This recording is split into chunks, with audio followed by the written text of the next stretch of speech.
The World of Pooh by A. Milne.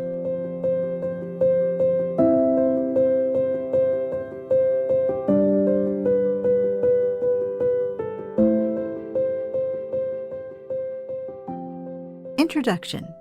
If you happen to have read another book about Christopher Robin, you may remember that he once had a swan, or the swan had Christopher Robin, I don't know which, and that he used to call this swan Pooh. That was a long time ago, and when we said goodbye, we took the name with us, as we didn't think the swan would want it any more. Well, when Edward Bear said that he would like an exciting name all to himself, Christopher Robin said at once, without stopping to think, that he was Winnie the Pooh. And he was. So I have explained the Pooh part. I will now explain the rest of it. You can't be in London for long without going to the zoo. There are some people who begin the zoo at the beginning, called way in, and walk as quickly as they can past every cage until they get to the one called way out.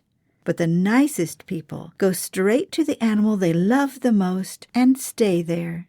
So when Christopher Robin goes to the zoo, he goes to where the polar bears are, and he whispers something to the third keeper from the left. Doors are unlocked, and we wander through dark passages and up steep stairs until at last we come to the special cage, and the cage is opened, and out trots something brown and furry, and with a happy cry of, "Oh, bear!"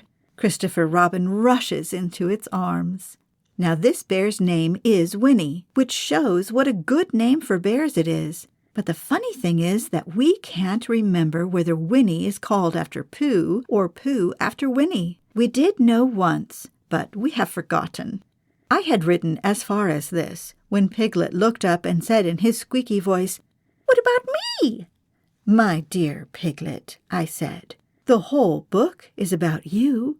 "So it is about Pooh," he squeaked. You see what it is.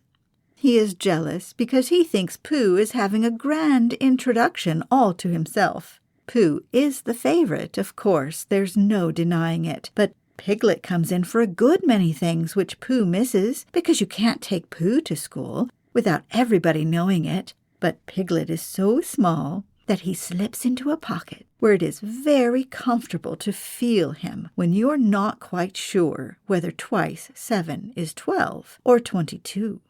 Sometimes he slips out and has a good look in the ink pot, and in this way he has got more education than Pooh. But Pooh doesn't mind. "Some have brains, and some haven't," he says. And there it is. And now all the others are saying, "What about us?" So perhaps the best thing to do is to stop writing introductions and get on with the book. Signed A. Milne.